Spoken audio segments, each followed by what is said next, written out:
ready to dive into a new world of online shopping with the Fins Tailgate. Whether you're a die-hard sports fan or just looking for the latest fashion trends, we've got you covered. With a wide variety of products from your favorite sports teams to stylish accessories and home decor, we're your one-stop shop for all things tailgate. Our easy-to-use website and hassle-free checkout process make shopping with us a breeze. Plus, with frequent sales and discounts, you won't want to shop anywhere else. So come on in and join the party at the Fins Tailgate, your new go-to destination for all things tailgate.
Good morning, Fin fans.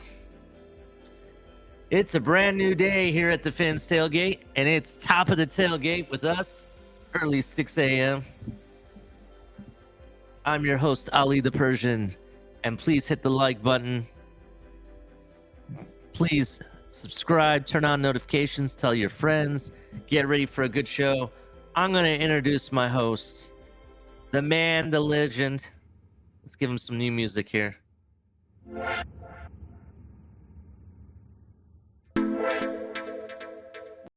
Actually, this one's better. I'll go with this one.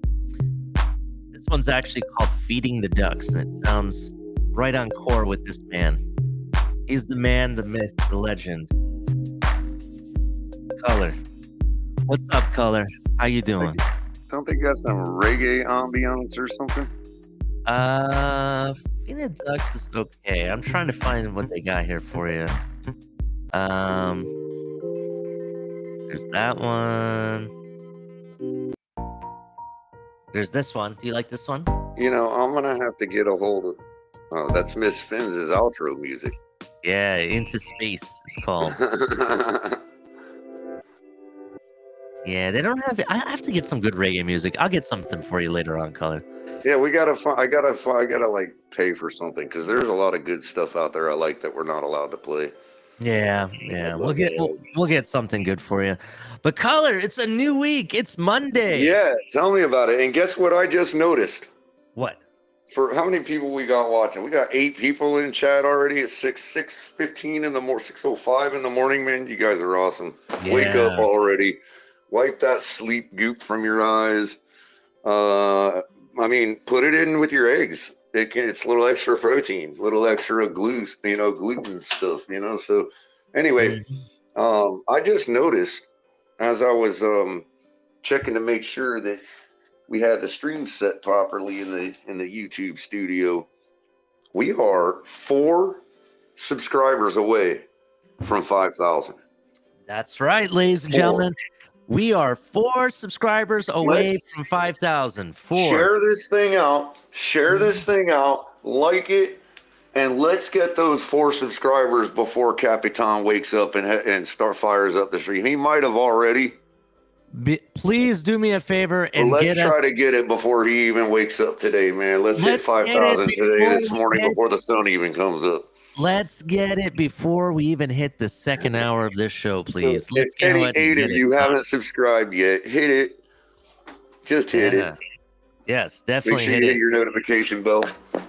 And you know the rest.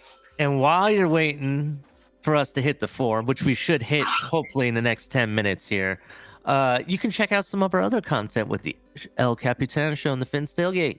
You can check out Color and Cup of Coffee of Color. Color's got some new shows coming, new stuff with QBs and wide receivers, the stuff he's going to be doing. So check that out. You got, the morning show with myself, and coming soon to a preseason and a season near you, we have Late Night Exhale coming back for its second season, Color. So can't wait for that. And don't forget, check out Lewis. I can't wait for that, man, because that's a great hype show, man. We had such a great time on Saturday nights with that, man. Don't forget Lewis and Shake Money, doing the Road Time show, doing Spaces, doing Anytime. Lewis has got some shows planned. I cannot wait. Check out all their stuff they got on the Finn's Tailgate. Check out the library. Definitely check out some stuff there. If you'd like to donate to the channel, you don't have to, but we really appreciate it. It gives us more money to invest in you, as you being the viewer and us providing the content. We appreciate donations. We accept Cash App, Venmo, Super Chat, Super Stickers. You don't have to, but we definitely appreciate it. And let's not forget our members, Color. We got 3 different levels. You can become a member. We have Amigos, Familia, and MVP. Get different emojis, different content. There's a lot of stuff that goes along with that. It's very inexpensive, easy way to donate to the channel. We really appreciate you guys. We wouldn't be here with us on our road to 5,000. I know El Capitan has something planned. Once we hit 5,000, he'll announce that. So he'll definitely talk to you guys about that. Yeah, imagine what we could do. Imagine what we could do for the community if all 4,996 of our subscribers were also members. Mm-hmm. I mean, we could do, man. We could buy. Maybe we could buy the Miami Dolphins, man. Maybe, Color, maybe. But definitely make sure that you hit like and subscribe. We really appreciate it. That also being said, Color. Shout out to everybody that's in the chat currently. We got a lot of people already in here. We got Aquavision, Raphael's up in here, Chad Marcion. And 1 or 2 of y'all, thank you. 1 or 2 of y'all shared it, because right after we said all that, we jumped up like 10 viewers. So shout out to y'all who have joined us, man. Joseph Rothenmeyer, morning, long time no see. Sorry, guys, been busy. Well, thank you for joining us, Joseph. We really appreciate it. We definitely miss everyone. And then we got C. Huffle here, so definitely shout out to him. Rock and roll. Make sure you hit like and subscribe. I know you got people. Fins Up 74 is here. Good morning. I know we got people on the Facebook side of things, in Twitch side. Come over to YouTube, join the conversation, hit the like button. Concrete, I see you, man. What's up? How's everybody doing? And yeah, Color. Today is June 19th. Happy Juneteenth, everyone. If you didn't know, Juneteenth is a federal holiday, recognizes the end of slavery in the United States of America, and marks the anniversary of June 19, 1865, when Union soldiers landed in Galveston, Texas, and announced that slavery was no more and that the Civil War had concluded. In June 2020, Commissioner Roger Goodell announced that the league would recognize Juneteenth as a holiday, and the league's offices would be closed in observance. On Sunday, teams from across the leagues have observed the day and its impact across social media. You can go to NFL.com news, and there is a lot of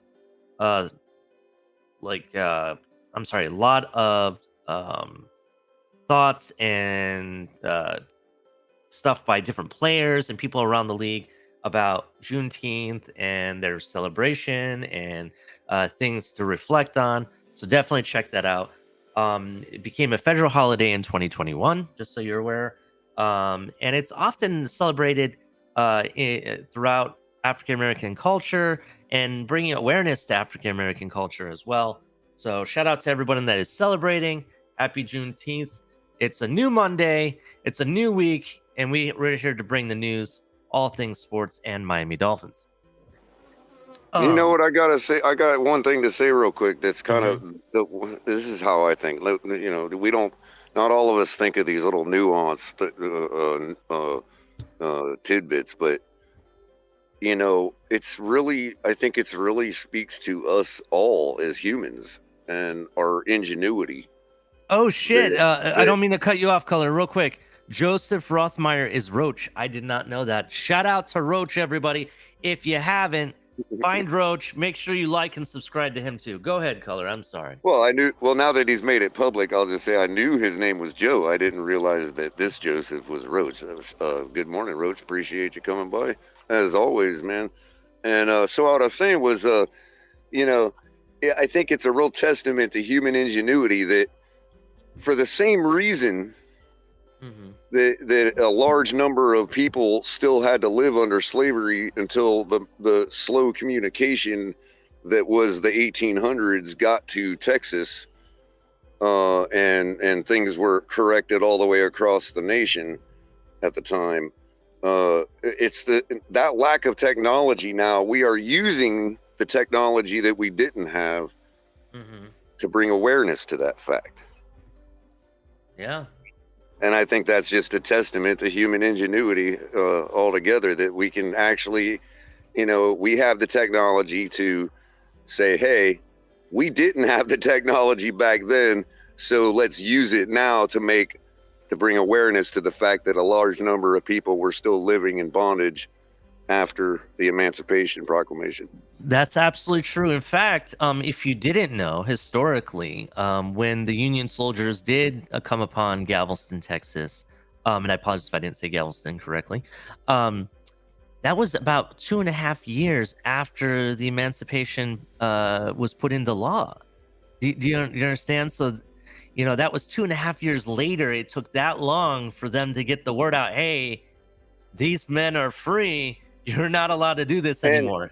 And You let's know? say, and it's not as if we didn't have the ability to communicate quicker. It's that the form of communication that we used at the time was easy to circumvent, hide, redirect, and all that kind Delay. of stuff. Yeah. Whereas now you can just pick up a cell phone and text somebody, hey, the war is over, or not war's over, but, you know, slaves are free. Not that we would have any now, but you see what I'm saying? Like, Yeah. you know, there's no way for somebody down in there that has nefarious motives to block that message coming, you know. Yeah, definitely.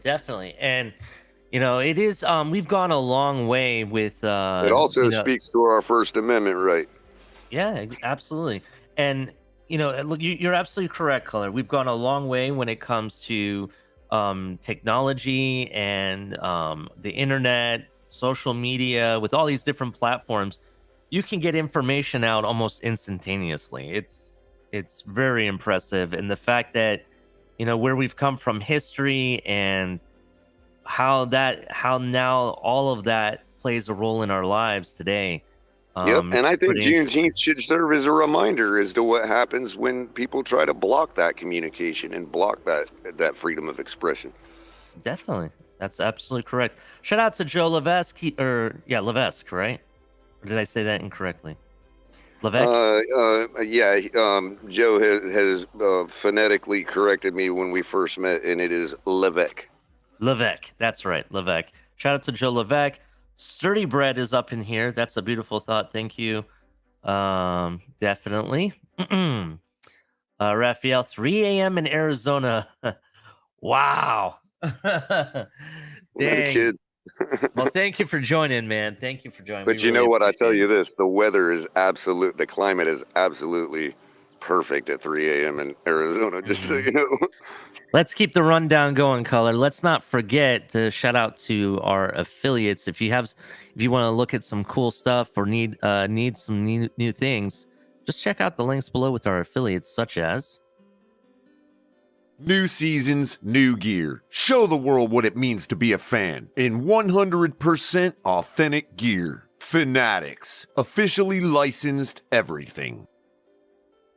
That's right, officially licensed everything. They have everything from t-shirts, jerseys, hats, memorabilia, signed memorabilia, official 100% authentic helmets that are that are the same helmets that the players wear on the field.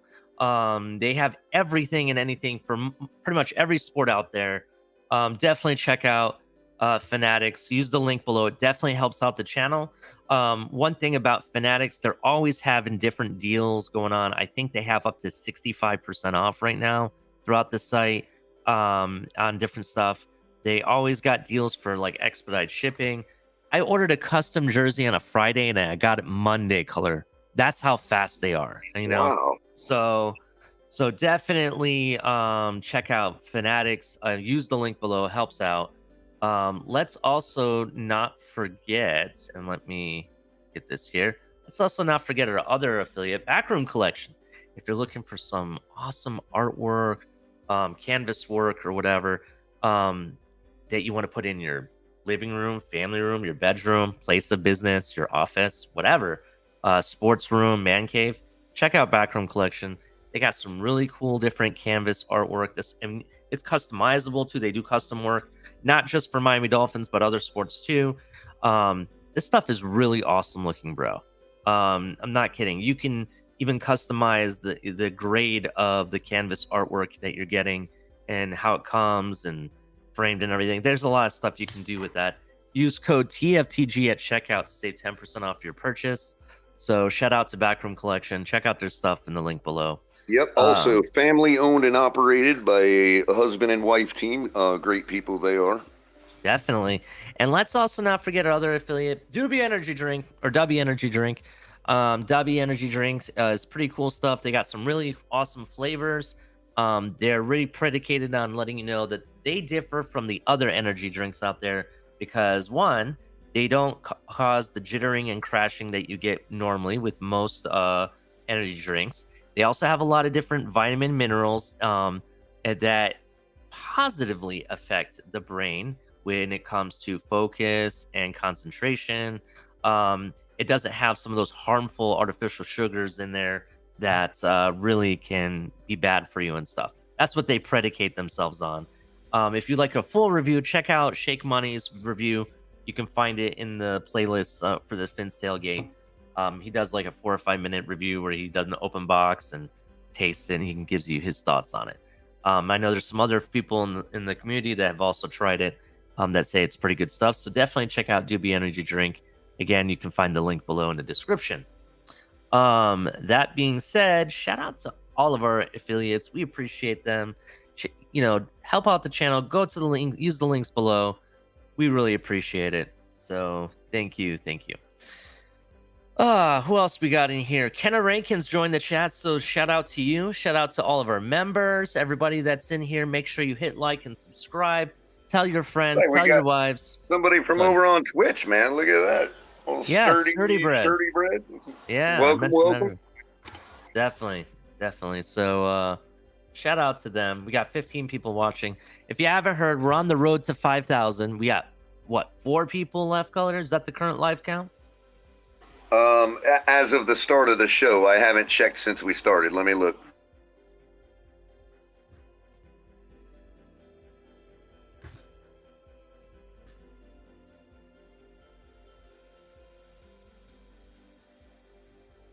He's checking it out for us to see. We're still 4 from what I can see here. So if we need 4 people, just need 4 people to join and subscribe. We'll hit 5,000. I know El Capitan's going to celebrate the shit out of it. He's got something planned, so stay tuned for him. Yeah, man, we appreciate all of you. It's been a long road. I know I joined this, about a year ago, and it's been fun, and we've come a long way, and we couldn't do it without you guys, so we really appreciate all of you. Yeah, that's correct. 4996. Yep. So let's keep it moving, Color. We got, let's not forget, coffee of the week. Now, I have tried something new. How about you start off with yours, and then I will bring out mine. So I am this week am drinking a coffee called that's a medium roast from a company called Pete's Coffee. And Peet's Coffee, Peet, Peet's Coffee, is a nice medium roast that I picked. They do have a dark roast, they do have a light roast, and I will say that it says that its taste tones are like toffee and a little bit of toasted nut. And I would say, yeah, I do taste a little bit of hint of some nut. And I don't know what kind of nut, but I will say that it's got a nice smooth flavor. There is a hint of maybe a Western bean, like maybe Colombian or Cuban or Peruvian, maybe.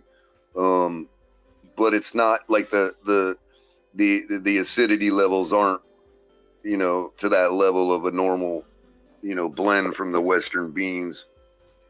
And I think it's nice and subtle and really rich, smooth taste. I probably think it's just about a tad better than Peet's Takes. Damn. So are you trying to say that it's kind of a little oily like Pete's Takes? It is a little oily. But what is your final concession? Is it something you'd recommend? Is it maybe a different roast or flavor might do the job? What do you think? I would say, despite what people think, Peet's Coffee is just as good as Peet's Takes. Ooh, so okay. if you like Peet's Takes, you will probably like Peet's Coffee. And I'll have to say that I would drink Peet's Coffee again. Interesting. So just some some interesting things about Peet's Coffee. Peet's Coffee is a San Francisco Bay Area coffee specialty roaster. Just so you know that. I take back everything I said. Then no, I'm just kidding. Dang. I just wanted to let you give you some thoughts about it, and let me go to what I needed to really give you some information. I'm trying to see if they have any information about where they get their beans or anything like that. Southern California's got a climate to grow them themselves. That is true. They have a lot of educational information about coffee. So if you're trying to learn more about coffee, about the different roasts, where to get them, different climates and stuff that they use, check out Peets.com is the website. It doesn't really tell me where they get their beans though. That's what I was trying to find out. Here we go. This is some information about Peet's Coffee. On April 1st, 1966, Alfred Peet first opened the doors to his coffee store in Berkeley, California, and quietly ignited a revolution that forever changed expectations of American coffee drinkers. Okay, so it's a company like Barney's or Starbucks even. Well, Starbucks obviously became really big, but it's kind of a local blend. However, Alfred Peet's coffee education and revolution actually started in the 1930s. Alfred Peet learns the coffee trade while caring for roasting and grinding machinery at B. Curran and Company, his father's coffee and tea business in Holland, actually. That was during the right before World War II.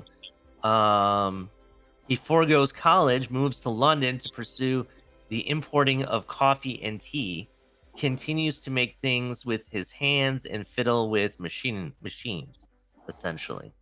So he didn't actually open his store until 1966. So I'm a machine fiddler from Holland. Yeah. In 67, he promoted the belief that there should be the shortest distance possible between the roaster and the consumer. Oh, okay.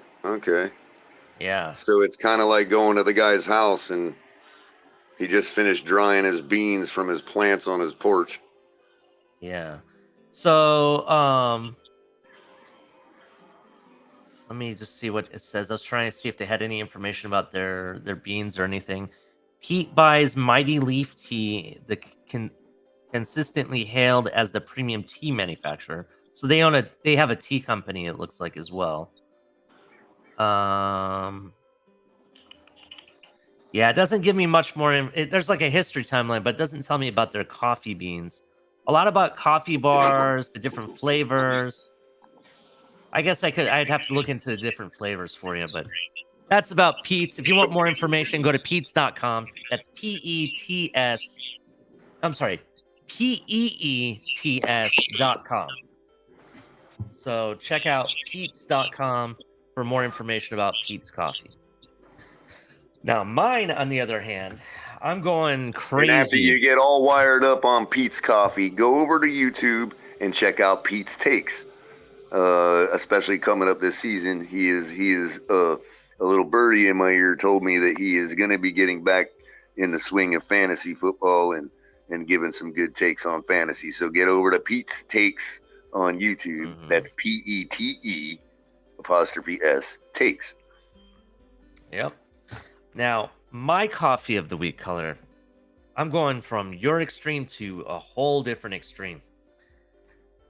Because I think I'm going to go crazy. I'm going to go with, actually, here we go. Death Wish Coffee Company.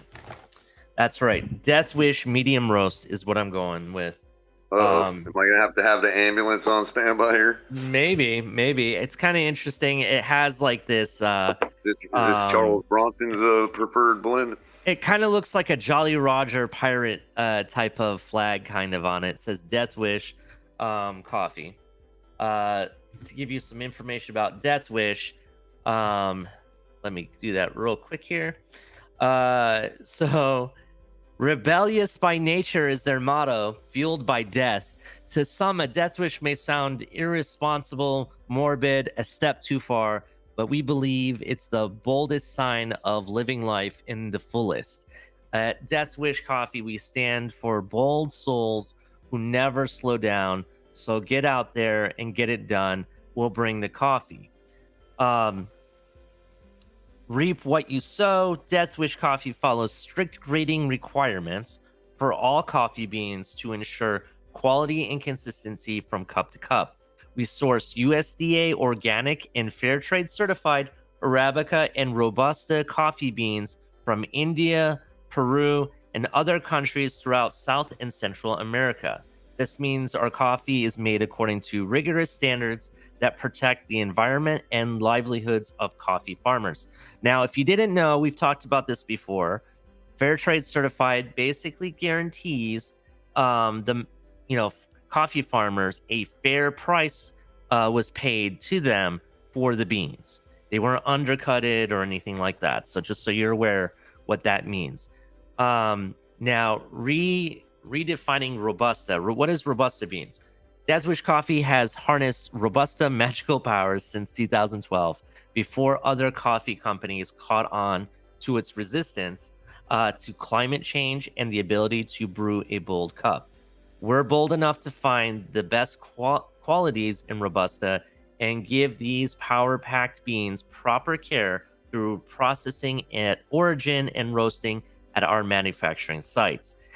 This rigorous process results in a strong cup of coffee with increased aroma, mouthfeel, low acidity, and an extra kick of caffeine. Paired with our fair trade and organic Arabica beans, you're guaranteed a bold, smooth, and premium cup of coffee every time, because who wants weak, watery coffee? I agree with that 100%. Lee. I don't want no light coffee. Don't get me.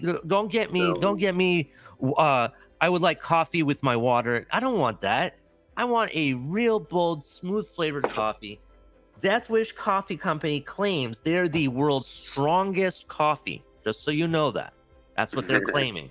Concrete's saying that they're from his town, and his friend owns the company. That's pretty cool. That is really awesome. Shout out to your friend know we're giving free plugs here, man. Yeah, let him know. You can also let him know he's welcome to come on the Finn's Tailgate and advertise his coffee anytime. Oh yeah, Especially we'll this show. chop it up. I'd like to. I'm No. really interested to know more about that bean. It sounds to me, Ali, since their original synopsis said that they use Indian beans and what was the other one? Peruvian, you said? Yeah, that is Right. correct. Well, those are different sides of those are both Eastern and Western Hemisphere. You know what I mean? So, but then they go on to say that they have a bean, which sounds to me like they've grafted an Eastern species and a Western species together. That sounds interesting. I'd like to know more about that. Yeah. So from my understanding, is that Saratoga Springs that you're in, Concrete? Because this is saying that they're headquartered in downtown Saratoga Springs, but it could be somewhere else. I'm not sure, where this originated exactly. Well, don't go and dox the guy, man. Oh, I didn't mean that, but I was just curious if that's the area it was in. So another we note. got you, Concrete. Don't worry, man. You just let us know you get any problems. I didn't mean to do that. I wasn't thinking. I'm sorry. I apologize. So another information about the medium roast, just so you know, they're saying it's a lighter note from Death Wish Coffee, medium roast grown at higher altitudes for a complex flavor profile. This roast brews a cup that is bold as you are, a shade or two lighter than their OG blend, which these beans contain the cult classic caffeine levels to function in the unfortunate circumstance of being awake. So that's the side effect. Like Charles Bronson style cult classic. I'm wondering, because that was a great movie, actually, if you haven't watched that with Charles Bronson. If people didn't know, back in the 80s, I want to say Charles Bronson, 70s and 80s, Charles Bronson was like big time actor. He was like your modern day Keanu Reeves. No, he was more of like a classic Keanu Reeves, John Wick style actor. Oh yeah, all of his movies even his westerns, yeah, they were all like, he played the same character in all of them, to be honest. So shout out to Charles Bronson. Shout out to Death Wish Coffee Company. This stuff is bold. I'm going to tell you, the medium roast to me much better than last week's cup of coffee. You think? Yeah. Well, that's cool. Well, for me it was because, remember, I got the light, and I don't know why I got the light. I think it's because they had the smaller packaging. Well, and you're probably thinking, what if that's a really, really bold coffee and their light is really strong? You know what I mean? Because some companies' light can be other companies' medium. 100%. I'm gonna say I like this. I've realized I have to have at least a medium roast from what I'm finding out. It is very smooth. The aroma in my house from just one cup, because I'm doing the Keurig. One cup filled the house with a really nice smell. I like coffee that when you wake up to it, it has a nice aroma throughout the house, and it kind of wakes you up. You don't even have to drink it. That's kind of what this has. It has it doesn't have that bitter, nutty taste to it. I think it's a perfect equilibrium between the nutty taste and the different flavors of coffee, to be honest.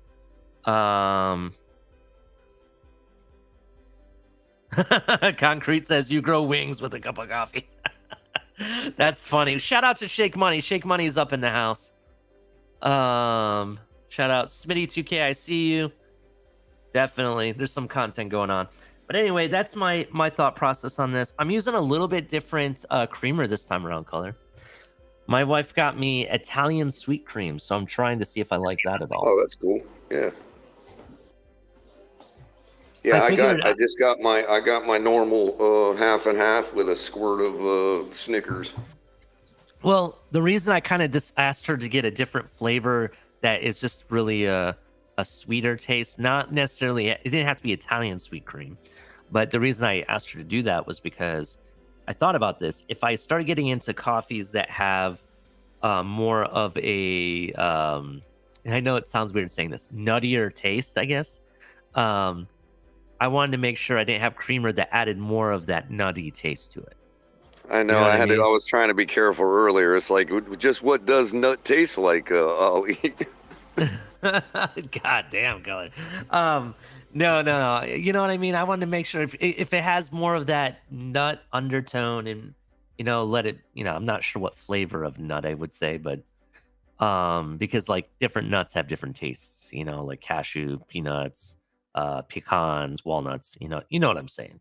They have that bitter undertone for like walnuts, pecans, and stuff like that.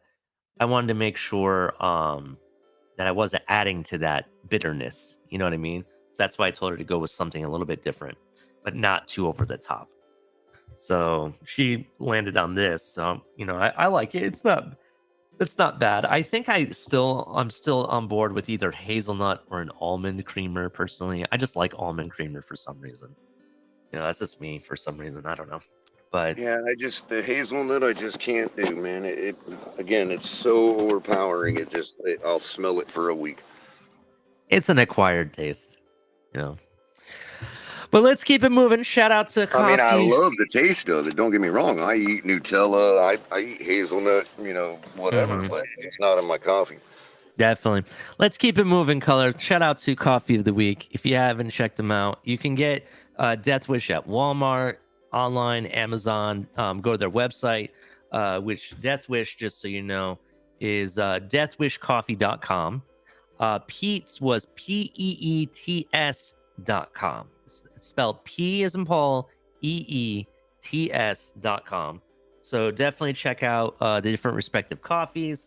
Color and I will be bringing to you each week, giving our thoughts and throughout the entire week for that specific flavor or roast or company.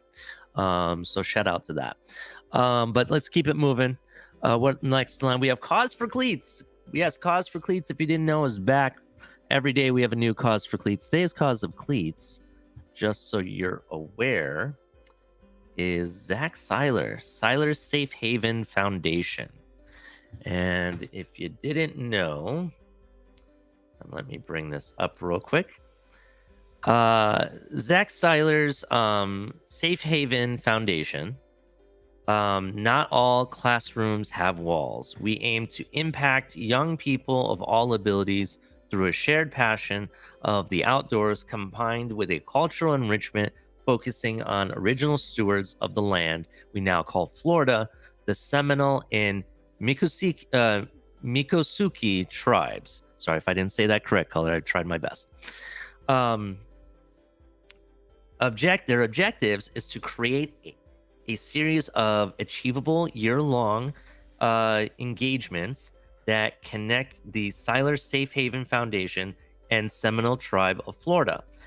Create opportunities for youth to experience nature and foster appreciation of Seminole culture. Showcase the philosophic commitment of the Seiler Safe Haven Foundation and support youth development. Their core values are integrity. We celebrate cultural diversity and reflect the variety of voices within our community. We commit to a better understanding of the original inhabitants of the land and the current issues they face, while respecting their resilience and long-standing traditions. Responsibility. We embrace opportunities to contribute, educate, and preserve our love of the outdoors. Servant leadership. We focus on our energy and resources on the growth and well-being of the people in lands of South Florida. Their outcomes that they're looking for: they enhance the knowledge and understanding of the outdoors and sacrifices made to preserve the land. And also, just so you know, one thing that has come about this in 2022, they exposed 200 youth of all abilities to the culture, land, and history of the Seminole Indians. So shout out to Zach Seiler. You can get more information at SeilersSafeHavenFoundation.com. It shows you how to donate. There's some educational stuff, events, how to contact them, more about what they do. Definitely check it out. They're affiliated with the Boys and Girls Club, Seminole Tribe of Florida, Football Unites, presented by Baptist Health, Native American Heritage Month, and the National Football League Foundation. There's a lot of information that they have, useful links to donate, different things about the different organizations they're part of and events. So shout out to Zach Seiler bringing awareness and education about the original inhabitants of our land as we know it, known as Florida. So that's pretty cool. If you didn't know about Cause for Cleats, why we're doing this on the Fins Tailgate, we are not affiliated with any of these Cause for Cleats. We're not sponsored, paid for, or anything by them. We are just bringing awareness because we're bringing humanity back to our community. It's about bringing awareness to these different causes and showing that these players, they're just not some superhuman, superpowered superhero, if you want to call it, the supers. They're just like you and I. They have a life and they have different beliefs or different experiences, just like you and I. And that's why we bring it in light. Isn't that right, Color? It is, man. It is, and again, there's a lot of history involved there too that, people need to remember and be reminded of, and recognize. We still to this day have Seminole Indians living in Oklahoma for that very reason. That's absolutely true. So definitely very rich culture. Not a lot of people know I have a little bit of Native American history in my family, specifically on my grandmother's side, on my mom's side. She was, I want to say, from what I've been told, she was more than a third Native American, and her family's history gets really into the Cherokee side of things. But there's a lot of Native American history in the United States that is still, some of the people that were affected by that are still here today, in different parts of the United States. So definitely where it comes from, it didn't just originate, just so you know, because a lot of history of that comes from like the Northeast and Midwest and whatnot. No, it came from all different angles, everything from the Southeast here in South Florida to all the way up to Alaska. It crossed the entire nation, not just one part of it. Yeah, and I mean, the trickle down effect from years of history is still playing out in places like the Southwest. I think Raphael could attest to that from Arizona. Yeah, definitely. But yeah, any last thoughts on our Cause for Cleat before we keep moving? Nope, that would be it. We, I bet the audience is just chomping at the bit for some football, man. They're like, "What the hell did we turn on this morning?" I mean, let's actually get this going. It's the off season at 6:45 in the morning. I mean, you got to expect something a little less Dolphins sometimes. But I am on the road, Ollie, and it looks like I didn't get bumped going through the before you do that, before you keep going with that, it's currently 6:44 in the morning. This is your current weather report in Miami. Currently it says it's 80 degrees with fair, sunny, partly cloudy. Today's high is 89 degrees, low of 77. Looks like there's a high chance of scattered thunderstorms in the afternoon. The chance is about 66% for rain. So with current humidity at 84%. This is your TFTG top of the tailgate weather report. And now we're going to go on to the traffic report with Color. Go ahead, Color. Tell us your traffic report. Yeah, so I had a little trouble firing up the copter this morning, but I finally got it running. And right now I'm traveling eastbound on Forest Hill Boulevard, approaching Congress Avenue up in Palm Beach County, and the traffic is a tad heavy but smooth and rolling. I don't see any accidents where I'm at, and there doesn't seem to be any reported, although this guy in this truck just likes to pull out in front of people. But he caught his mistake and so averted another accident. And Congress Avenue southbound is actually quite wide open in the Palm Springs Lake Worth area. And of course, if you're in the 305 or the 954 at this time of the morning, the traffic report will always be, whichever direction you're going, turn around and go the other way. That is the TFTG traffic report. I will be pulling back into port and landing this Bird and joining Ollie back in a second. Definitely. All right. Thank you very much, Color. Appreciate that traffic report. Let's keep it moving. So congratulations to U.S. men's national soccer team. Last night they defeated Canada 2-0. Hell of a run for them. If you didn't know, the Nations Cup was going on. And Friday they had to play Mexico in a wild, crazy game. That they beat Mexico 3-0. And anybody knows anything about soccer, Mexico is the United States' biggest rivalry. Playing games throughout the U.S. or wherever they play, doesn't matter if it's in Mexico, U.S., it's always an away game. The Mexican fans are very highly traveled. There's a lot of chanting, yelling, bantering, beer throwing. There's stuff being thrown at players. There's fights on the field. There was last night's Friday night's game. There was several red card and ejections. I want to say both teams were playing with only 9 players at one point. That's how many ejections on both sides went down. But after a strong, decisive domination of Mexico, they took that thunder right into Sunday and beat Canada in prime time to win the Nations Cup. Again, congratulations to U.S. men's national team. Rock and roll. We'll go on with the USA chants. That's right. Shout out to the USA. All right, let's keep it going with sports. What else do we got? Did we really win something in soccer? Is that what you said? Yeah, but this ain't nothing new. This is back-to-back years that the U.S. has won the Nations Cup. So we're now building consistency. We usually there's always a summer tournament, usually the Nations Cup, followed by another tournament called the Gold Cup, which is starting in less than a week. And rock and roll to the U.S. men's national team. Hopefully they win that too.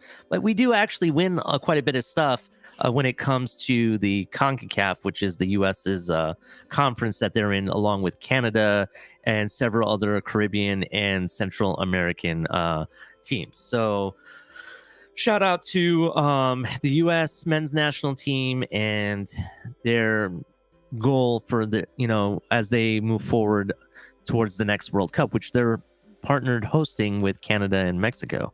So rock and roll. Real quick, if you're listening, Tyreek, if you're listening, Smitty 2K says hello. Says what's up. There, I told him for you, Smitty. What's up, Smitty? Appreciate you being here.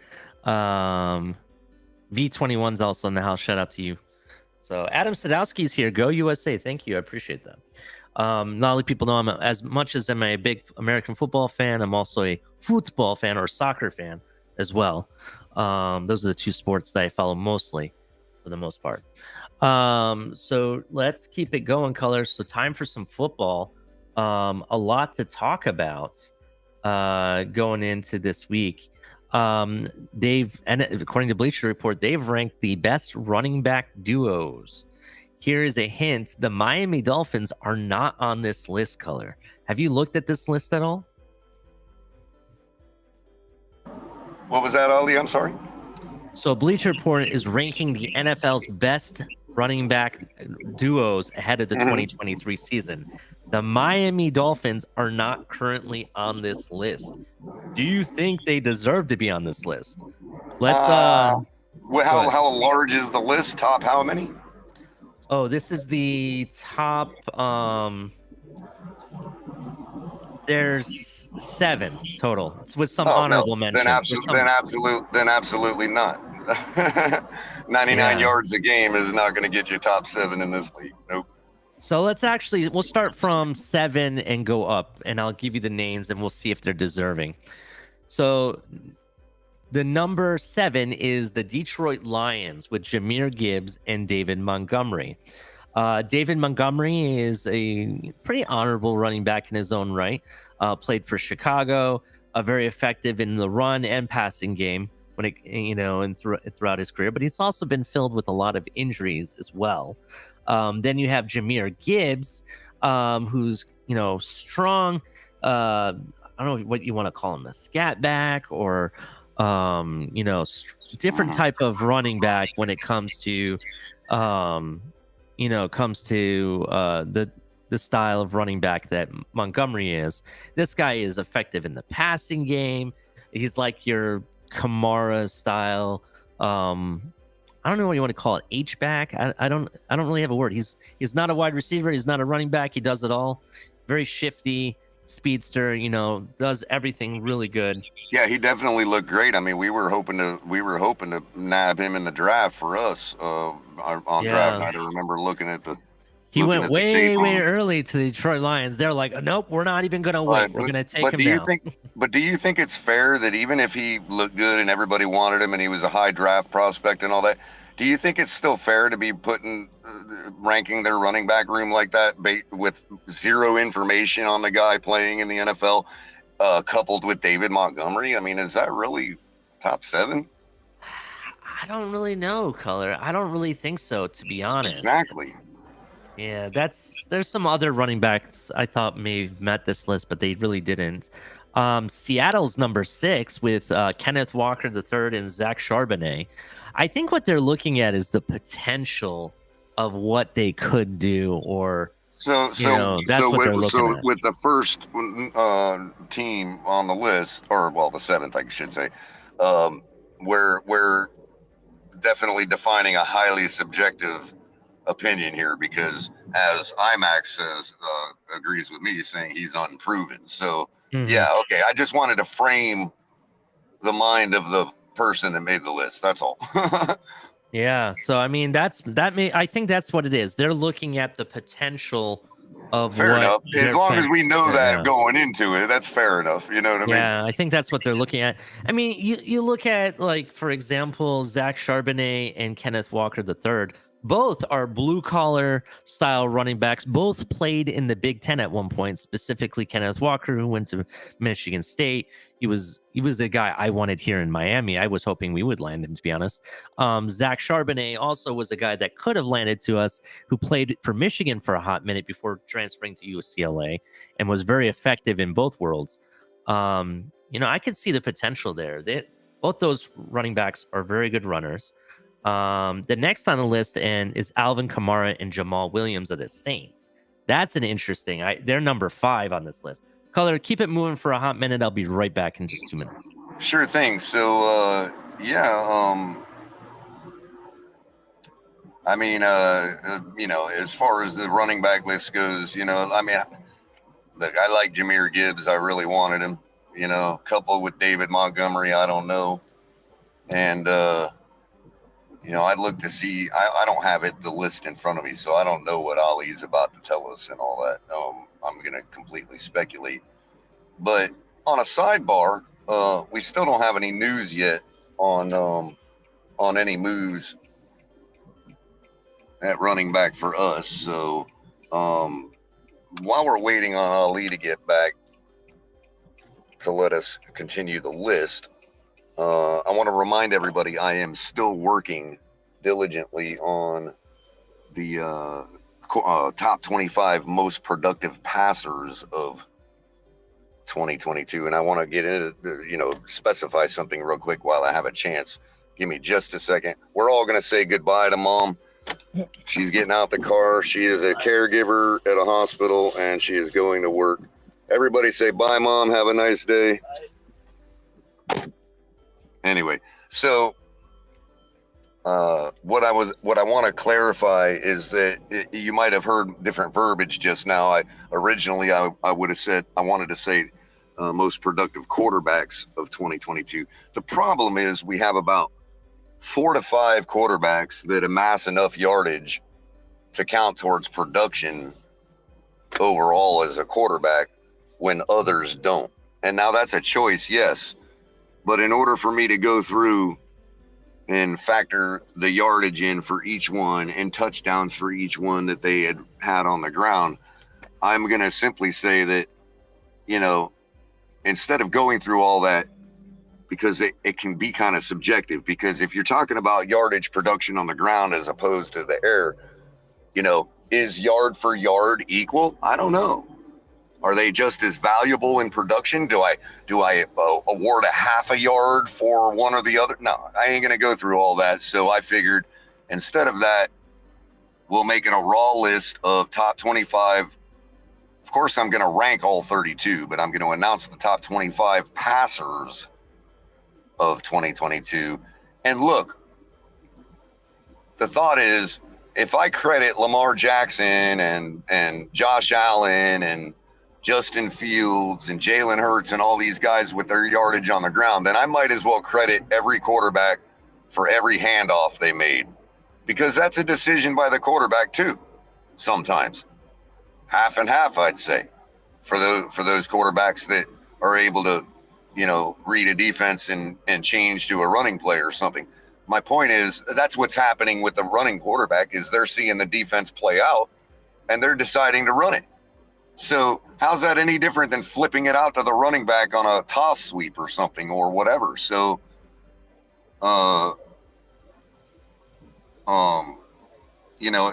I figured, okay, we're just going to make it about passing. And look, if Lamar Jackson's listening to that show, or Justin Fields, or any of these other guys, Josh Allen, if any of these guys are listening to me and they're going, Color, I have to be higher on that list. Well, then you know what it takes to be higher on the list, because it's the top 25 passer production, producing passers. And that's based on production alone in the passing game. And if those guys want to be higher on my list, then they need to throw the ball more. I mean, I'm not saying they're bad quarterbacks or lesser quarterbacks. I'm just saying they're not as productive passers as the other guy. They could be. They just choose not to be. So I figured, instead of getting all complicated in the weeds, I'm looking at 10, possibly 11 criteria. I've almost got them all logged. I'm about to actually do the averages, so that's how close I am to finishing. But I'm still contemplating whether to add pressure rate. And I thought if I did add pressure rate, oh, by the way, yeah, we had to get to that. I didn't. And look, Smitty, I really appreciate your $2 donation. But I did tell Tyreek what's up for you already. You didn't really have to pay for it again. But we do appreciate the donation otherwise. But once again, since you did donate $2 to say that, I will once again tell Tyreek, if he is listening, Smitty 2K says, what's up, man? What's up, Reek? Thank you. Anyway, so real quick. So, it is what it is. Again, same with the wide receiver list. We can make it. We once the subjective framework is set, we can make objective assessments. And if somebody says to me, Color, Lamar Jackson should have been higher on the list, well, then I'll just say, well, that's because he didn't pass as much. You can see that as an excuse, mitigating circumstance, whatever. All it is to point it out, and we can see that plain as day, because we could, judge that for ourselves, and that's what it's meant to do. The colorculator doesn't judge. It just presents you the information and lets you judge. And I'm not disparaging anybody who would say, oh, well, Justin Fields is not as good a quarterback, or not as productive a quarterback. Okay, fine. Or he is as productive a quarterback because you didn't factor in the rush yards, Color. Okay, fine. But I'm not making it about productive quarterback anymore. I'm making it about productive passer. So that's what the top 25 list is going to be. I was just, while you were gone, I was just advising the audience that that show will be coming maybe later today, but guaranteed by tomorrow morning, because I'm almost done with the list. And I wanted to clarify for them that I had adjusted my thought process to mean top 25 passers of 2022 in production. Gotcha. So shout out to Color. He'll have that show to you. If not today, it'll be tomorrow. He's going to be broadcasting his top 25 passers in regards to 2022 production. Is that correct? Yeah, and I did all that because I literally have zero opinion on the second set of running backs you mentioned. It's all good. So number 5 is New Orleans Saints and Alvin Kamara, and Jamal Williams. Alvin Kamara might be creeping toward the age where you're starting to get concerned about running backs. It didn't stop him from gaining 1,387 total yards from scrimmage last season. All right. So everybody, Smitty, thank you again for another $2 donation. has added to the calculus and corrected his earlier chat. He says, tell chat and Tyreek I said what's up. So once again, we'll say, Tyreek, what's up, buddy? And now we'll include the rest of the chat. Everybody in chat, welcome Smitty 2K. He's been dying to tell you all hello. So everybody say what's up to Smitty. And thank you for the super chat. Definitely. So let's keep it going. So essentially what they're saying is that though he's soon to be 28-year-old and is still a great pass catching back who is going to be a good friend to Derek Carr this season, the quarterback has already been wowed by his teammates' not normal route running in practice. In addition, they've also added 6 foot, 224-pound Williams, who is coming off a career year in Detroit, who I actually rate really high. I'm surprised Detroit allowed him to walk, to be honest. I thought he was definitely one of their mainstream running backs last season. They decided, you know what, we're just going to go ahead and scrap the entire, running back room, which I don't know why, because it was very consistent. I don't really know. Well, that may be why this person is so high on Detroit's running back room, because they're like, well, what do they see in Jahmyr Gibbs, you know what I mean? So look at what Jamal Williams did. He was the better out of the two when it came to and don't forget DeAndre Swift. Yeah, well, that's what I'm saying. I think he was better than DeAndre Swift at times. The guy rushed for over 1,000 yards, 17 touchdowns. 17 touchdowns. Right. You know what I mean? By Jamal Williams. And you could argue the guy's getting dated, but still producing 17 tutties in a season. I mean, that was one running back. Yeah, that was one running back that did that. Is David Montgomery or Jahmyr Gibbs going to give you 17 touchdowns? That's a really good question. Most running backs, if you go back and look, yeah, they'll have maybe like 7 to 10 touchdowns or whatever, but 17, that's a lot. And don't forget, I believe it was him that ran 2 of them right into the strength of our defense. Yeah. Going into number 4 color, Atlanta Falcons, Bijan Robinson and Tyler Algier. Now, this is interesting because I'm very high on Bijan Robinson. I'm also, you and I both were really high on Tyler. And he actually did have a couple breakout games last year. That is true. Bijan Robinson, I've touted him as being possibly, because of how shifty he is and how he can make people miss and move around at the line, I have touted him as sometimes saying that he is the next Barry Sanders. I don't say that very lightly, but I think he's talented enough to possibly become that, in a sense. Last season, Tyler Algier and Cordell Patterson were one of the most productive running back duos in the league. The two combined for 1,991 yards and 12 total touchdowns. So that is something interesting. The 2022 pick, Bijan Robinson, he was a 5th round. I'm sorry, not Bijan Robinson. The 2022 5th round pick averaged 4.9 yards, and that was Tyler Algier per carry, while tallying just over 1,000 rushing yards last season. Wow. So, yeah. Man, you and I nailed that one, bro. Yes, we did. The Falcons. I mean, y'all can go back and watch last offseason before the draft. You can hear Ali and I touting this guy, man. Yeah. So the Falcons now will have, let's see, they picked up the top tight end with Kyle Pitts about 2 years ago, right? And now they got the best running backs, to be honest.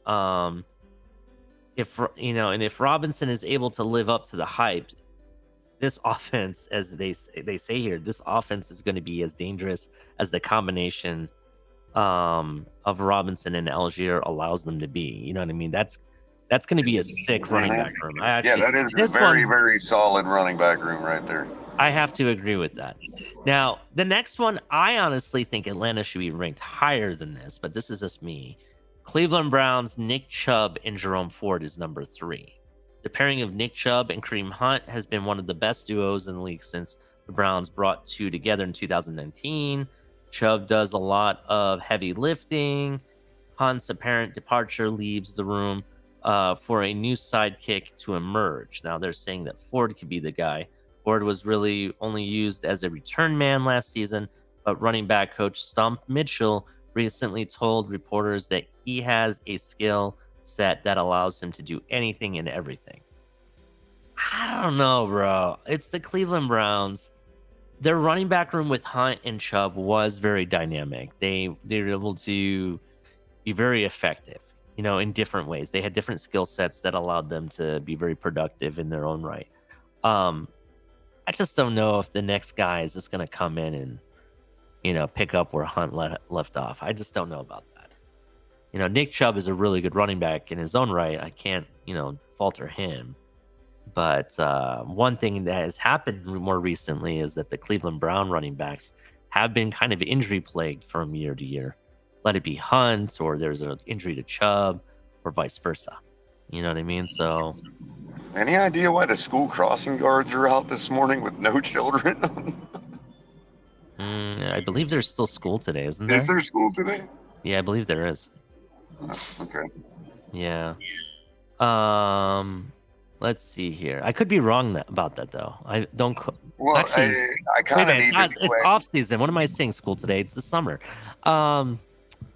School crossing guards. Are they going to have a parade or something? Maybe. I don't know. That's a good point. I had to think about it. There is summer school though, but I don't know if. Like, it's kind of important because like the 20-mile-an-hour speed zone lights are still flashing. I'm not sure. Color. All right. So number 2 is San Francisco 49ers Christian McCaffrey and Elijah Mitchell. Now I do kind of agree with this. Christian McCaffrey was a pivotal element from the 49ers offensive turnaround last season. Both before trading for McCaffrey, they were 20th in the league in scoring at 20.7 per game. They finished the season with 6th at 26.5 points per game. So that with that one move, Color, their season kind of turned around itself. You know what I mean? They became more of an offensive juggernaut almost with that one move. Mitchell provided his worth as a rookie in 2021, rushing for 963 yards on 207 carries in 11 games. Last season, Mitchell dealt with multiple knee injuries that he had in out of lineup. In total, he played 5 games and still managed to average 6.2 yards per carry. So that one I kind of agree with. Now, this one I know you definitely. The number 1 Color says this is it. Green Bay Packers, Aaron Jones and A.J. Dillon. Oh, yeah. Perennially. Yeah, the Green Bay Packers might have some question with Jordan Love and quarterback position going into 2023. There are no questions about the backfield that they have to support their young quarterback, even with Aaron Rodgers struggling to return to MVP form and the Packers lacking firepower in their receiving core. The duo of Jones and Dillon were still consistent threats to the defense, a constant threat. Jones had 1,516 yards and Dillon 976, combined for 2,492 total yards from scrimmage last season. Jones' receiving ability was particularly important. He snagged 59 of his 72 targets for 395 yards and 5 touchdowns. Dillon's hard-charging running style gives them a punch in short yardage and goal line situations. He has 7 touchdowns on the ground. So as the Packers look to transition their offense away from Rodgers, it's going to be even more important that they can lean on their 2 running backs. So they're going to, I feel they're going to have a bigger focal point this year. Who was the scat back that was in the room with Jerome Bettis in Pittsburgh? That is who this running back room reminds me a lot of, man, is Bettis and his guy. You know what I mean? Who, I forget who it was. Willie something or William something or other. I can't remember, but yeah, I mean, just absolute stellar running back tandem in Aaron Jones and AJ Dillon, man. I'm, I don't think a lot of the league really, fandom, Willie I Parker. would say, really recognize Willie Parker, yeah. And but I don't think a lot of the average fans across the league really appreciate how well Aaron Jones and AJ Dillon, first of all, complement each other, and second of all, are very highly skilled at each of their roles as running back and their body types. Just absolutely great running back room. I don't disagree with that being the number one in this guy's eyes at all. Definitely. Let's keep it moving, Color. Currently it's 7:12. The current weather report, it's 80. Actually, let me update it to make sure. It's currently 81 degrees. High of 89, low of 77. The humidity is at 81%. Still says there's a slight chance of showers this morning, about 15%. However, afternoon showers definitely. They're saying about 66% chance of rain. So it looks like this afternoon you're going to see scattered lightning and showers, storms and everything. So. Yep, and if I can get this engine fired back up, man, I could probably get you a different spot, from where I'm at now on the traffic. Up there it is. I got it. I had to beat the dashboard for a second, but let me get a little altitude. All right. Oh yeah, hold on. Okay. Yeah. So currently, I'm now looking at northbound on Military Trail around Summit Boulevard up in Palm Beach County, and the roads are just as smooth. Not even really that heavy. It looks like a lot of people are taking the day off today, and traffic is really running smoothly. I still no reported accidents that I see anywhere I've been. And again, and if you're in the 305 and the 954, the traffic report is always turn around and go the other way. And that is the TFTG traffic report. And let me bring this bird in for a landing. All right. Thank you for your traffic report, Color. Really appreciate that. Well, let's keep talking about the running backs. The reason I brought this article up regarding the tandem, like I said, the Miami Dolphins are not on it. The Miami Dolphin running back room, we have a couple guys that are very similar. We have Mostert, who has speed. You have A-Chain that has speed. And then you have Jeff Wilson. Do you think, outside of then you have Gaskins and you have Savon Ahmed, right? Do we have a true 1-2 punch style tandem though? That's really what I want to know. Like, do you think we need to bring in another running back to provide that 1-2 punch? Like, there's all this Dalvin Cook conversation and everything. I don't really know if the 1-2 punch would be really, made if you brought a Dalvin Cook in, but bringing in a guy like Leonard Fournette, who can be your short yardage to goal line running back, and definitely a catching threat in the red zone, that would provide a 1-2 punch to this running back room. Let it be Mostert and Fournette or A-Chain and Fournette. What are your thoughts on that, Color? Yeah, absolutely. I mean, if you're talking about, again, I want to reiterate for the upteenth time that Mike McDaniel, how much he values the ability for a running back to catch the ball. Now, Dalvin Cook obviously is really skilled at that as well. But I think Leonard Fournette really starts to get in the upper echelon of pass catching ability when it comes to a running back. And I think a lot of people underestimate that. Yeah, and he didn't just do it with Brady, just so you know. If you go back to his Jacksonville days, he was just as effective, just so you're aware.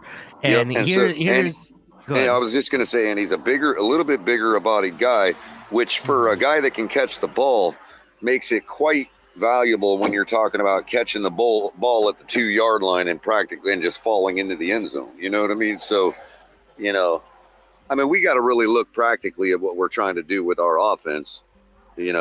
The money that we could use to save, and start to think about not shoehorning ourselves to one option in that regard. Yeah, this is true. Scar puts in a point that it would be predictable in short yardage situations that we were going to him. I don't agree with that. I don't agree with that because there's a lot of different things you could do in short yardage situations. You could play a two-headed giant in the backfield with two running back tandems. You could, being the fact that he can rush the ball effectively as well as catch the ball effectively, you Oh have to yeah, be he's worried that definitely he might. not one-dimensional by any He's not stretch of the one-dimensional, imagination. so it's not as predictable as you think. Um, I think it also gives thought that the defense needs to respect the Dolphins' running game more.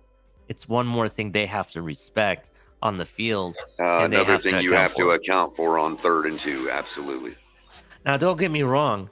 Dalvin Cook does that just as much. Trust me, it will make defenses respect you just as much. But I don't think we have the proper room to provide that 1-2 transition running back from one to the other, that 1-2 punch. You know what I mean? That usually when you have that, if you look at the different running back rooms we talked about, you look at AJ Dillon and Aaron Jones. They're two different style running backs. It gives that proper 1-2 punch. Nick Chubb, when he was with Kareem Hunt, Nick Chubb is a different style running back than Kareem Hunt. You know, Jamal Williams and Andre Swift, two different style running backs. You know what I mean? These are just to give you an idea. Jamal Williams and Alvin Kamara, that's a good one. You know, two different styles. It gives you that different skill set that you can provide the 1-2 with without being too predictable. You know what I'm saying, Color? What's up, Lance? Yep, I see there. Absolutely. Yeah. So that's my opinion on that. I just wanted to bring that to the forefront. We've been And talking a lot about running backs whenever lately. whenever Lance is on the road, maybe we can commission him to get us the traffic report out of Missouri one day, man.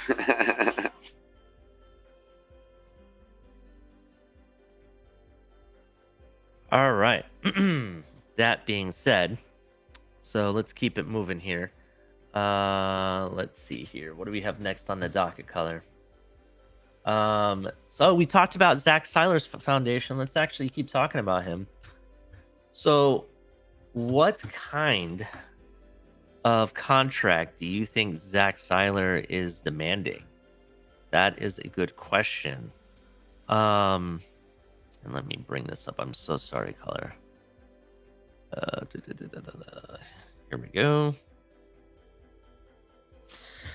So, according to this is a article by the George Forder on SB Nation.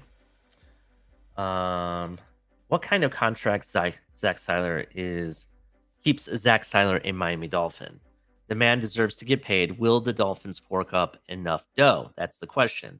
The Miami Dolphins have built one of the better roster cores in the NFL, especially along the defensive line. They keep getting a high-level play out of Zach Seiler and Chris Wilkins on a serious bargain for the last couple of seasons, but those days are coming to an end. When so many of your top players are on a rookie or prove-it deals, it's easy, maybe easier, to build a talented roster. You can acquire players like Tyreek Hill. Oh, there goes my alarm. Sorry about that. You can. Yeah, mine already went off this morning. I actually did the right thing and set it early. Yeah, I need to shut off my 7:20 alarm. Sorry about that. So anyway, as I was saying, you can get players like Tyreek Hill, Jalen Ramsey, Bradley Chubb, without having to worry about lifting them under the cap or fitting them under the cap. When a general manager really proves his worth is when those rookie prove-it deals begin to expire. So we're going to see really what Chris Greer can do going forward now. With all these players coming up to be paid, you got players like Christian Wilkins, Zach Seiler. You got players like Jalen Phillips that need to be paid. Jalen Waddle needs to be paid. Rob Hunt needs to be paid soon. Connor Williams wants money now. These are things that are really going to push Chris Greer, and we're going to find out really if he's the GM that we need or the GM that we all claim him to be at times. This is going to be his what he's going to be evaluated on, Color, right? I know it's one thing to be evaluated on picks, but how you manage all these different situations when it comes to money and how you make it work is a very high scale in that evaluation, if you know what I mean. So keeping the band together is the question. The first dominoes to fall in the equation are going to be the Seiler and Wilkins. A lot of Dolphin fans are more interested in Christian Wilkins' future, but I think it is pretty much a cut and dry case for him. He was first round pick by Chris Greer. He averaged 760 plus snaps per year and has been making at least 10 plus million in the million to play this year. So he's going to be making about 10 plus million. I think it's like 10 and a half, $11 million is what he's making this season. Right. So on top of that, he's been one of the best 5 to 10 interior defenders in the league over the previous 2 seasons, while also being a vocal leader on the team. So to the author, he's saying that to me, this can all lead to only one conclusion. Wilkins is going to get the bag. He won't be the highest paid defensive tackle. That honor belongs to Aaron Donald, but he will be a top 5 contract, which means an average yearly salary in the range of 19 to 22 million per year. That's a lot of money, a lot of dough. So what about Seiler? Things are much more interesting when it comes to Zach Seiler. While you could argue that the level of his play has been on par with Wilkins over the past 2 years, he has a few things working against him. Seiler is a year older and was acquired back in 2019 when the Dolphins claimed him off waivers. It may not make a difference to fans, but general managers are much more interested in keeping their draft picks around, especially those that occurred in the first round. If Seiler were to walk in free agency, Greer could just point to the fact that he unearthed this gem off the waiver wire and managed to sign him to a team-friendly deal over the last 3 seasons, then proceeded to let him go when he became expensive. It looks totally different if he takes a player in the first round, Wilkins, and then fails to keep him around for his prime playing years. The other thing that could work against Zach in this case is the snap count. Since joining the Dolphins prior to last year, he was almost a part-time player, never eclipsing 540 snaps. It is worth mentioning that 2022 could throw that out the window completely. He played 874 snaps and was still this disruptive force the Dolphins fans have grown accustomed to seeing. I kind of see what he's talking about. It looks like a big failure if you don't re-sign Christian Wilkins. Do you understand what I'm saying? Your first round pick, he was your first mainstream guy, in the rebuild. If you don't re-sign him, it looks really bad for Chris Greer. But at the same time, you've unlocked a gem or a diamond in the rough, if you want to call it. And those don't come very often. Those are players that one in a couple hundred could happen to.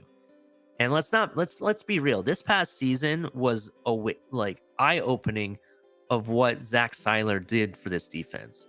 He did a lot of the same things that we predicate Christian Wilkins for, being a vocal leader, doing all this stuff. He did the exact same thing, almost at the same level. And don't tell me I'm wrong, because one, the tapes don't lie, and the mic'd up don't lie. You go watch Zach Seiler being mic'd up against Baltimore Ravens, bro. I don't know how much more vocal you can get on the sideline, offense coming off, defense coming off. It didn't matter, bro. He was the first guy running on the field to the quarterback and to the different players and stuff, saying, "Great job, awesome, keep it moving, keep it moving." You know what I mean? This is the things that he did during that game. Everybody saw it when he was mic'd up. I'd never seen anybody louder than Zach Seiler besides Christian Wilkins. You know what I'm saying? Those two guys have done an amazing job. It would be a failure if you don't get both, in my opinion, Color. Unless this defense is really looking to retransition to a different prototypical style defensive line. Maybe it's more not so much about being bigger, but faster. More technique involved. Something similar to what you see the Colts defensive line is, which they're more of a speed package defensive line rather than a size. You know what I'm saying? Right. So I think, in my opinion, I think it would be a failure if you didn't re-sign both. Zach Seiler has done everything and anything to show why he belongs here. He's invested not just in the team, he's invested in the community. We just shouted out his cause for cleats, which is about what? South Florida history to its core, back to its true habitants, which were the Native Americans. Do you understand what I'm saying? He's bringing awareness to its youth and to its culture of what what those habitants brought to South Florida and where they originated from, and bringing it's how do I put it? I think it would be a failure altogether if you don't get both. You have to find a way to keep both. Now, I know people are going to say I'm crazy. We got to pay Jalen Phillips. We got to pay Jalen Waddle, and I agree with all of those. I agree 100%. Do I think all of them will get re-signed? Unfortunately, no matter if you're the top general manager in the league, it's very hard to keep every single player on the team. That's the reality. Yeah, exactly. Waddle's still got stuff to correct. Waddle does, but here's the thing. And I'm not saying he won't. I'm just saying, what if he doesn't? Then that's that right there. We make a move. You know what I mean? I'm gonna. This is a hot take for a morning show. I don't like to do these on morning shows, Color. But we're gonna talk about it right now. I'm gonna drop something for you guys, right? And I've been saying this for a while, and people have heard me on this channel say it on other shows and everything. But Jalen Waddle is so talented, and I could see him definitely being just as productive as last year as being productive this year, right? To the point where he has outpriced himself, right? You heard me. Outpriced himself of being re-signed in Miami. I'm not saying that we shouldn't re-sign him, but he's so good, he's outpriced himself in the fact that we won't be able to afford to keep him. Do you understand what I'm saying? I honestly think it depends on if we can stretch it out long enough for Tyreek to go. This is true. But you think about this, Color. Think about this, right? Let's say, in my opinion, Jalen Waddle has gotten better from his first year to this year. Yeah, there's some things he has to fix. I agree with that, right? But his speed, in my opinion, he's gotten faster. He's gotten, he creates more chances. The guy alone, in my opinion, you can see, he hasn't hit his ceiling yet, is basically what I'm saying.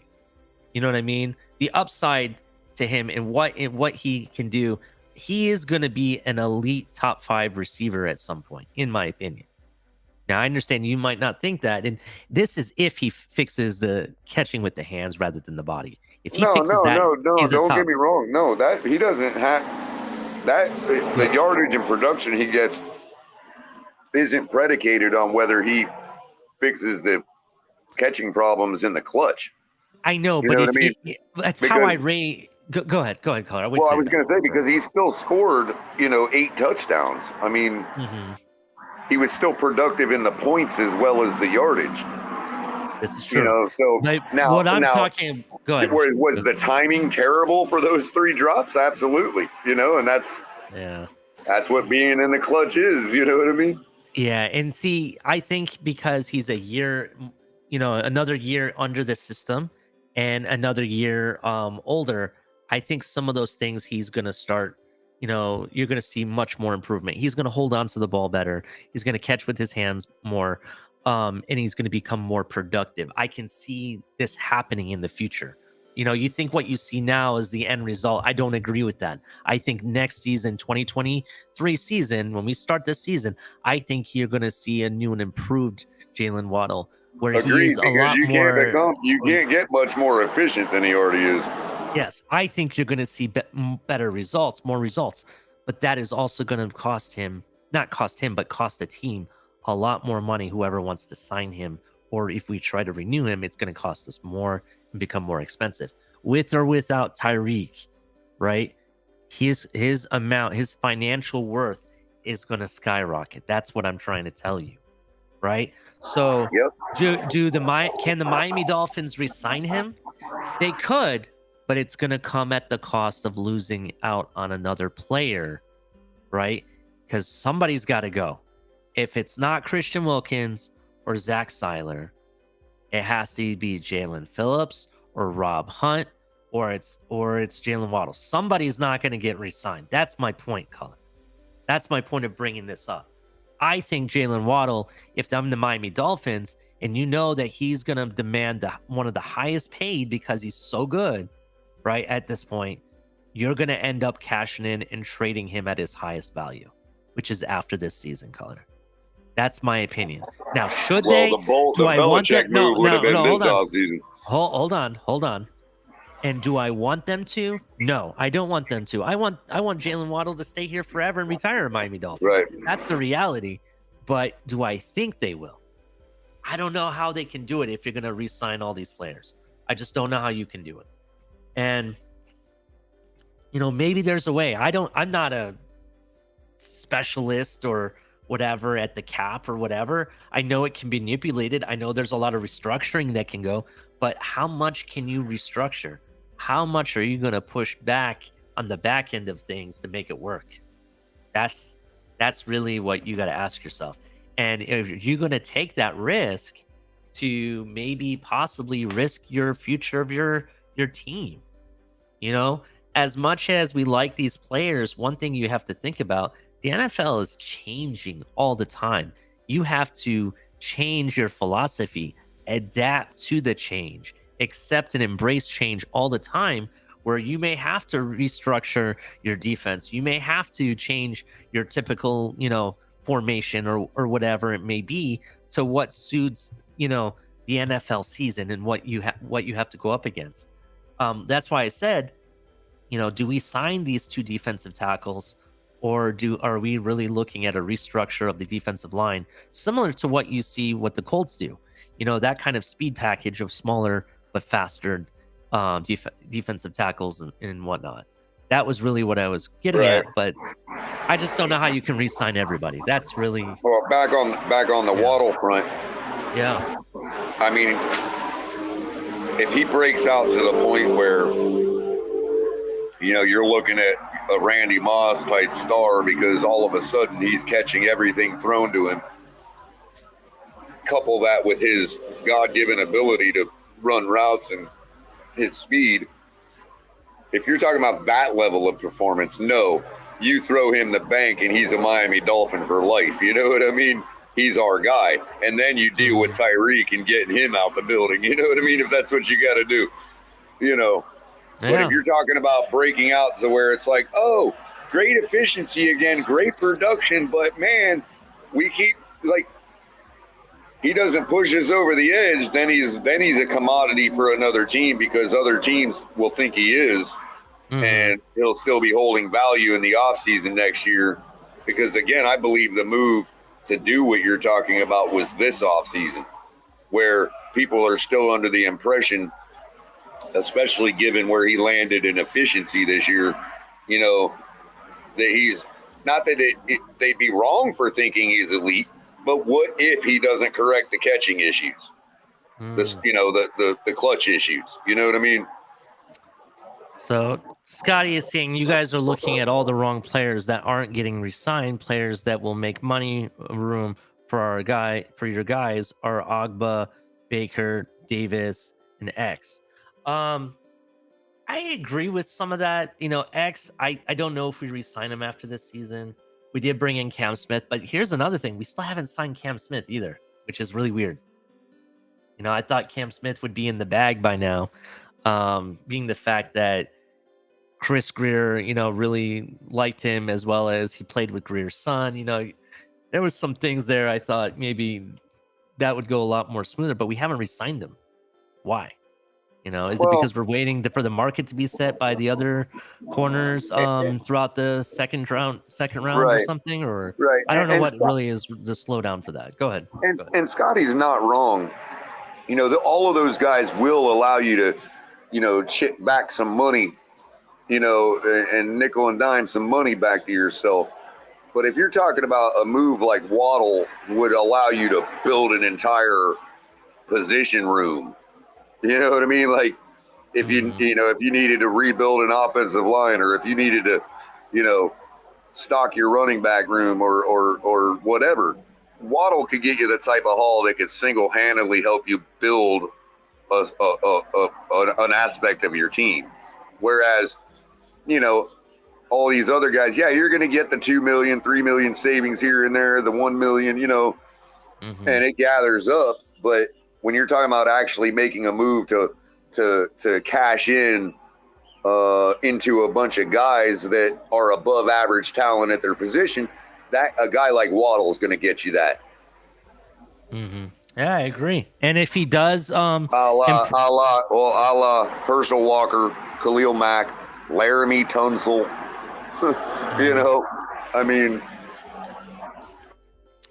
yeah, these were guys that were really talented, and they all got traded at their highest value. And they all helped build a complete, like a certain portion of their team. Like they got 3 to 4 to 5 great players out of that deal in the long run. Yeah, 100%. I agree with you, Color. So Color, hell of a morning already, huh? Not gonna lie, this coffee has really woken me up. It is definitely strong. You saying your company's gonna get extra production out of you today? A little bit extra production. Wanted to see what else is going on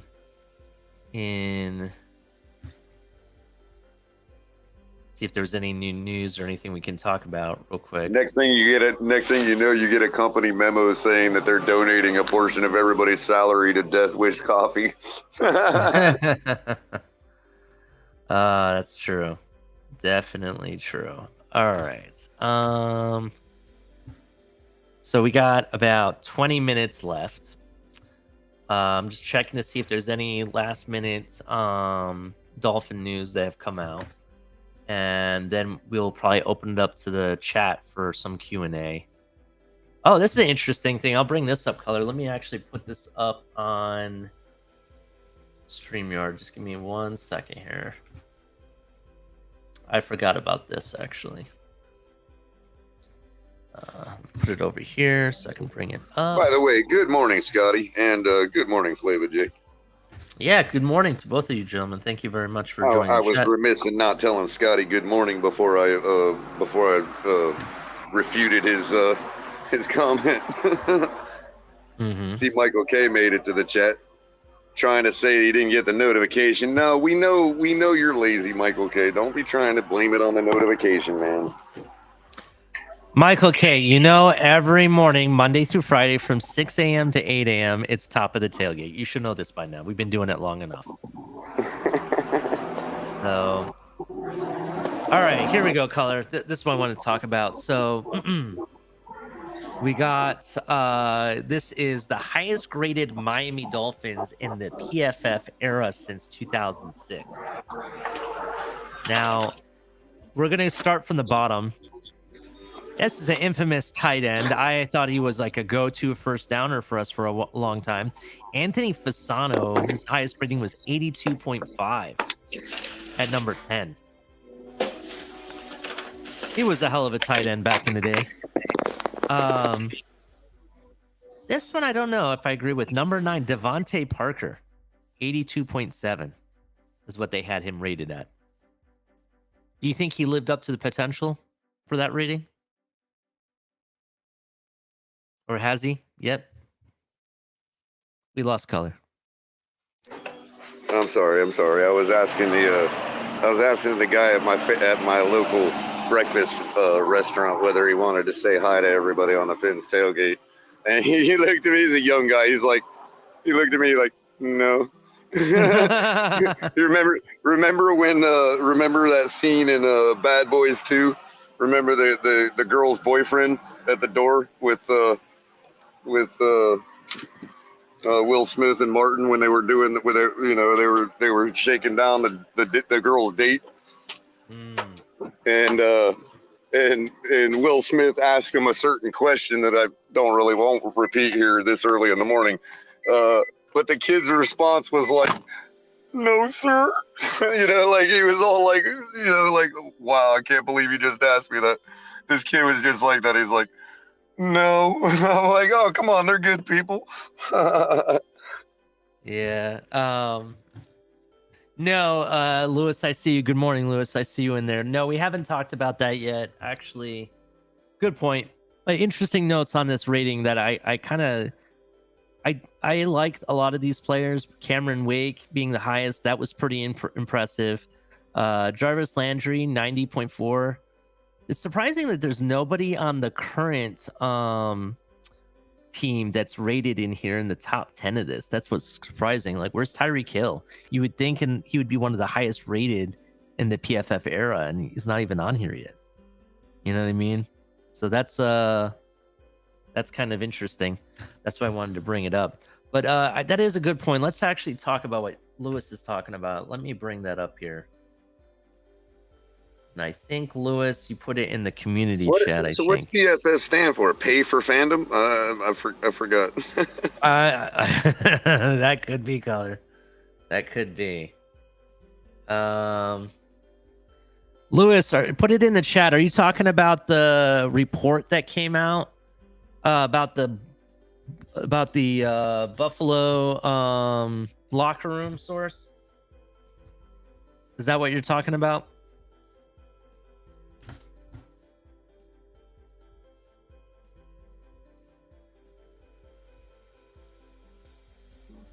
So what do they have in the locker room for source? Like, all right. So according to there's been a couple different. Sauce. Yeah, according to the Boston Globe and Ben Volen, who I guess is a senior NFL writer at the Boston Globe, he is claiming, per a source close to the Bills locker room, says that all-pro wide receiver Stephon Diggs is frustrated with his role in the club's offense and his input in play calling. Now, I mentioned on this show that, and I've been talking about it kind of off season, that this is going to be a huge issue for the Buffalo Bills. Ever since that last game where everybody saw Stephon Diggs yelling at Josh Allen, you know what I mean? Everywhere, everybody that, said that, saw that, I told everybody this is going to be an issue going in. You know what I mean? Buffalo Bills fans alike have tried to make excuses, saying it's due to off the field issues with family members, and, oh, I'm not worried about this being a problem at all, or whatever. But more and more, the news is coming out that the Stephon Diggs issue is a concern. Your head coach says it's concerning that he's not in minicamp. You have people like Von Miller coming out and saying, I stand with Stephon. If it really was an off the field issue, private matter with family or whatever, let it being, because of Stephon Diggs' brother or whatever, why did not Stephon Diggs, but Von Miller have to come out and say that he stands with Stephon? Exactly. Why did he have to say that? Why would we care if Von Miller stood behind Stephon Diggs? Yeah. If it's an issue of Stephon not being involved in the play calling room and on the offense more, like, that's not like, what's that even Von Miller's business for? If it wasn't something more personal, something that rises to the level of a friend of yours having, seeing fit to exercise integrity on your behalf. You see what I'm saying? Like, yeah. Like, I don't give a damn. This is like saying, going public and saying, well, I stand with my fellow employee because he had a problem with the fact the manager told him to go wash the windows. You know what I mean? Yeah, like, I mean, here's the other part of it, Color. Business. And this is not a personal issue. If it's a personal issue, you don't go and erase the entire team off of your Instagram or social media. You don't. No, you no, don't I mean erase that the it's fact, a. No, what I No, mean is that no. it's not a you know, issue of the team itself, like, you know, play calling and stuff like that. Well, what I'm talking about is you don't go on Instagram or your social media and erase the existence of the team you're playing for if it's a personal issue that you have outside the organization. Do you understand? You still support No, your no, organization you're through that. confusing what I mean. I No, don't no, mean no. Okay, personal, private issue. I Co- mean personal with them. I understand. I understand what you mean. I'm just talking about it in general. I'm talking to the Buffalo Bills fans, not to what you were, respectively, what you were saying. Now, Dud Fins, I'm not talking about you. I will go ahead and throw Michael K under the bus, who a couple episodes ago, when I talked about Stephon Diggs missing camp and stuff, he claimed it had to do with his brother being arrested. Right? That's what he said. But after he said that, it came out that the coach is saying it's concerning. There's all these rumors about what's going on. Even Ian Rappaport has come out and say that this issue could drag on into the beginning of the season. He could hold out. There's a lot of different, people inputting in this. Now, this is all going into a season where you just came back out of a season that you were touted to win the Super Bowl, Color. The Buffalo Bills were touted to be the NFL darling, to win it all. They made accommodations and everything, handed it to them on a silver platter, and they couldn't get it done. You understand what I'm saying? And now you're making a change at defense. It's come out that, Frazier didn't want to play ball with McDermott, and he walked away. Basically, it's an underlying firing, in my opinion. Either way, you're just going to say you're walking away from the game, whatever, because you're taking, the responsibility of the defensive coordinator away. Technically, it is a firing, in my opinion. So you have all this going on. Why aren't you worried? You haven't really done anything to readdress some of the issues that you had, both offensively and defense. You talked about how you wanted to trade Ed Oliver so bad, you went and re-signed him. You gave him money. What have you done to make any difference? Yeah, you brought in a new tight end in the draft. I don't really know if that's really going to be a make or break, for you guys. The running back room still looks the same, in my opinion. You still have the same. I don't know how Josh Allen's going to change for you. Dud Fins is going to go on and say that it's because of his succubus issue. So you're telling me once he breaks up with his girlfriend, that's when the Buffalo Bills are going to start to show up? Well, look, man, I'm going to come out with my speculation, and this is pure speculation. Let me repeat that. This is pure speculation. But I have a feeling that some verbiage was used that was questionable by somebody. Okay, Dudfins, I'm sorry if I. Okay, either, go ahead. Either the organization condoned it, sanctioned it, or didn't stand up against it, because I can't think of any other reason why a defensive player would come out and be like, I stand behind Stephon. I mean, you're talking about there's a personal issue going on between Stephon and either the organization or somebody that the organization stood up for. Okay, so I just want to clarify a few things because Dudfin's having a fit here. I'm sorry, Michael K. I'm not referring to you again. The world does not revolve around you, but I'm not referring to you. I'm referring to Mark.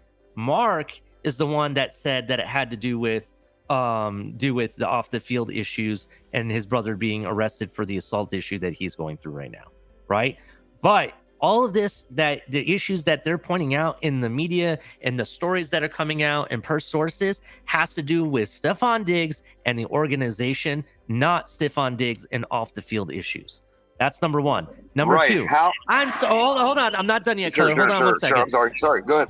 And I don't know anything about Josh Allen and his relationships. I don't really follow him that much. I'm not into the, I'm not watching it like it's the freaking proposal or whatever those real what did it call it, reality TV shows are with the flower or whatever. I'm not all into Josh Allen and his love interest. I just know you have said, and you had admitted, even when talking to Amicus about this live on the TFTG, that there was an issue because you were calling his girlfriend a succubus and because you felt it was taking away from his playing ability and his production on the field, was causing some type of friction there.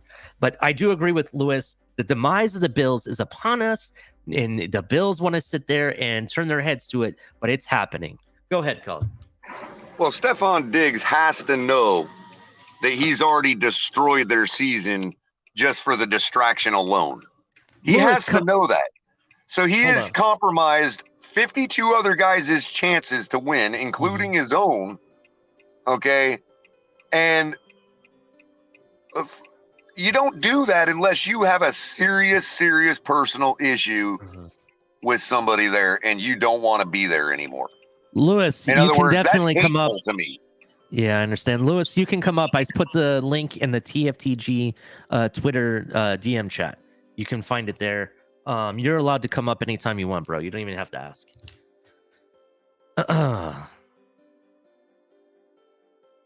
I understand. I mean, there's been far less distractions that have destroyed football seasons than this. Michael K, you need to stop thinking this as just one thing or the other. I'm not saying that Diggs is part of the issue with Josh Allen. I'm talking about the Buffalo Bills issues that they're having are multiple different things, but all at once. We're just generalizing it.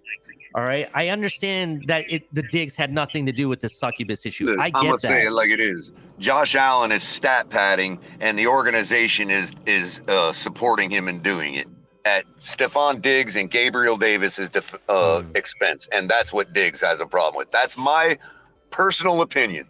Go ahead, Lewis. What's up, man? Welcome to the show. Good morning, gentlemen. Great show as always. Good morning.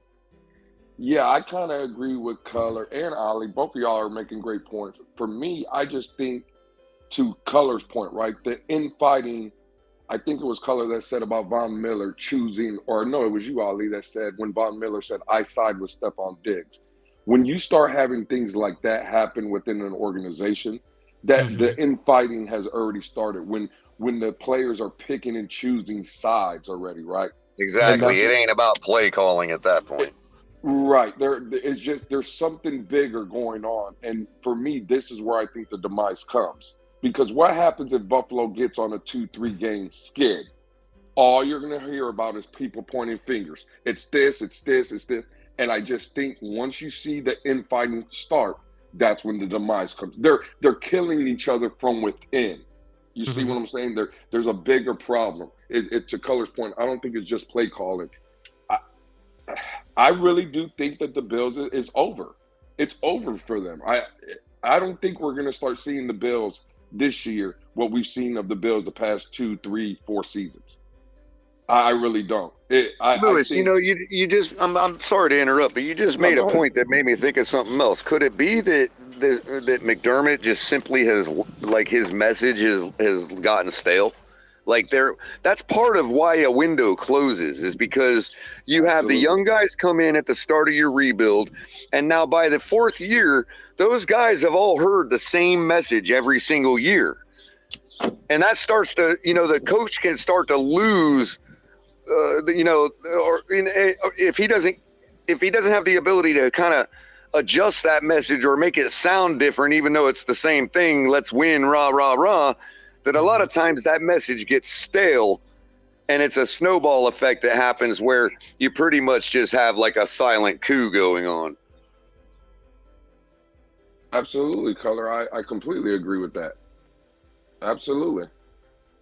I think everything is just stale in Buffalo. I think they're not going to be able to mend fences. I think Stephon Diggs, there's something personal that he just has a problem with. And I'm not saying it's only with Josh Allen. I think it's with the organization as well. And again, for me, when Ollie said it, it hit home with me. When you have players starting taking sides, and to Color's point as well, there's no coming back from that. And I just think, if everything goes good and they're winning, you can come out. But I think that if you go on a stretch where you might be struggling, or a game where it's nick and tuck and Josh Allen throws an interception, or for whatever case, you're on a 2 or 3 game losing streak, that's when all these things that we've been hearing, it's fine now in OTAs, but during the season, go on a 2 game losing streak and see if everybody's going to be happy-go-lucky. And that's what I'm betting on. I just think that the demise is upon us, fellas. I really do. Yeah, I mean, the other part of it is, you know, you don't see. What I'm doing is I'm basically looking at it in the retrospective of what's going on in the AFC East, right? That's what I'm looking at it as. And you got teams like the New York Jets who are up and coming. They went and got the former MVP Aaron Rodgers. They're bringing in all this different talent. They're building up to try to really make a real run in a 1 to 2 year window with Aaron Rodgers. And you look at teams like the Patriots, who've pretty much stayed pat to the true nature of what the Belichick does. He has made some additions that were kind of surprising a little bit. They're interested in bringing in D Hop, for example. And there's some different things to look at in how they've been kind of reactionary to what the Jets are doing.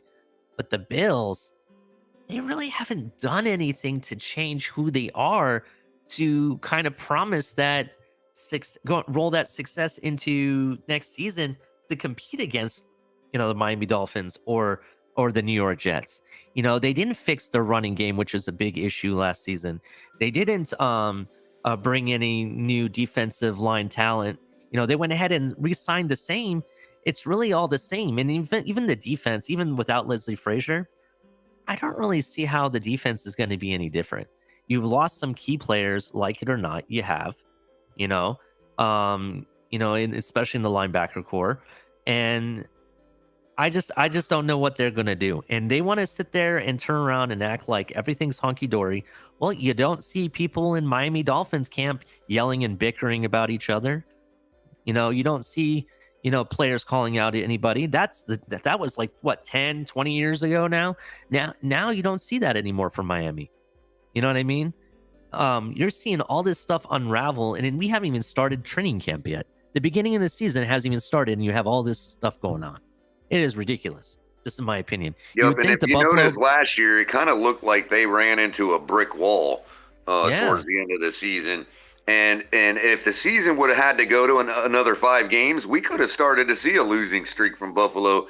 And also, that based on that, if they were like band-aiding a lot of stuff to keep things together, to keep going last year, and kind of masking things from the from what's really going on, and the players are holding on on thin ice as far as we're gonna get this help, we're gonna get that back, we're gonna do what, and then you lose, and right after that the coach's talk down message is, this year, next year, this or that is what went wrong, and we'll fix that right away in the off season, and we'll be back stronger and better than ever. And then that didn't happen.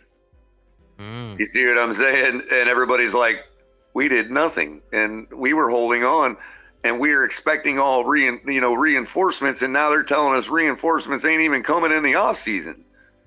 Yeah, and so they can see their future. They can see what it's going to be like on the sideline come Sunday this year already. You know what I mean? Yeah. And here's another thing.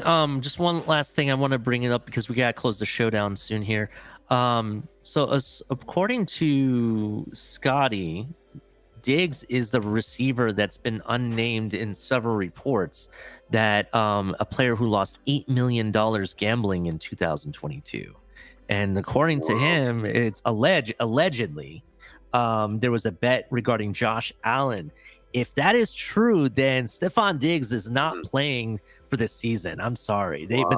If they're going to give Calvin Ridley a big time 1 year suspension, they need to give Stephon Diggs that suspension. Right. If that is true, right? Because it's alleged. And I know what I said a second ago sounded kind of convoluted. Let me try to put it in clearer perspective. It's like when you lose a couple employees, like, maybe one retires or one quits or whatever, gets fired, and now everybody in your department's having to do extra work for a little while to make up for the slack, right? And your boss keeps telling you, we got a job wreck out there, we're going to hire a couple people, I'm doing a couple interviews, and 6 months goes by and you all are still having to do double work because they figured, well, they're doing the work, so why hire another person? And you're like, we're only doing that because we were told this and that's on its way. So Scotty says that was just a joke. However, according to the Buffalo News, this website I'm looking at, because I wanted to search if that was true or not. According to the Buffalo News, there is an unnamed NFL player who lost $8 million gambling in 2022, and he bet on his own team. So they haven't named who it is. So that's why I'm saying alleged, if that is true. I don't know if he's the player or not. But, with the fact that Josh Allen and Diggs not getting along, and you saw that at the end of the playoff game that they lost, it is kind of crazy. I just think that there's no excuse coming from this. Your team has in the locker room issues, and either it's player versus the coaching staff or play calling, or it's player versus player. I can't tell you, but I can tell you there's definitely issues, and you can't hide from that. That's the reality of it. So. Yeah, absolutely. And I'm gonna back up out of here. I know you guys are gonna end the show. It was a great show. Thank you for allowing me to come up. One last little tidbit. One last little tidbit though, that people, maybe it's not a big deal or not, but we as Dolphin fans, we all talked about it when Minnesota left Dalvin Cook off all their social media and stuff like that. Was funny, and I seen this on Twitter. I would try to have to find it and send it to you guys. But Buffalo just had their hype video, like all the stuff we see Miami doing. Guess who wasn't on that hype video? One Stephon Diggs. And if he's supposed to be the number one guy, the number one receiver, right? They're big play guy. How did a guy like that not be on a hype video for the upcoming 2023 season for the Buffalo Bills? And I'll leave you guys with that. You guys have a great day, and I'll see you in back. You too, Lewis. Thank you, Lewis. Appreciate it. So, that being said, great question. My next question to that, and this will be a follow-up question that maybe we'll address later on this week, Color, on top of the tailgate. Is Josh Allen the same quarterback without a Stephon Diggs? That's the question that people should be asking.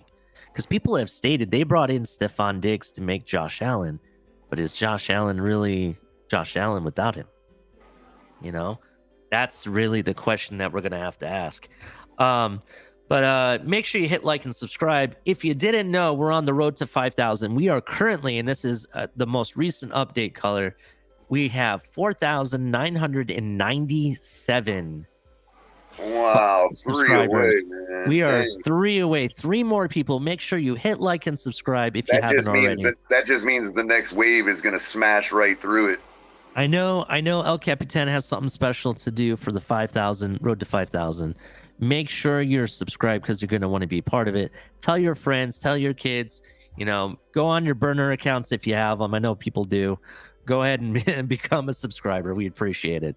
But that being said, make sure you hit like and subscribe. And quick note from our channel, real quick. I'll leave you with this before we shut it down. We appreciate everyone being here. We'll see you first thing in the morning, 6 a.m. To 8 a.m. Monday through Friday. Check out the morning show. We appreciate you all. Yep, everybody have a good night. Fins up. Get ready to dive into a new world of online shopping with the Fins Tailgate. Whether you're a die-hard sports fan or just looking for the latest fashion trends, we've got you covered. With a wide variety of products from your favorite sports teams to stylish accessories and home decor, we're your one-stop shop for all things tailgate.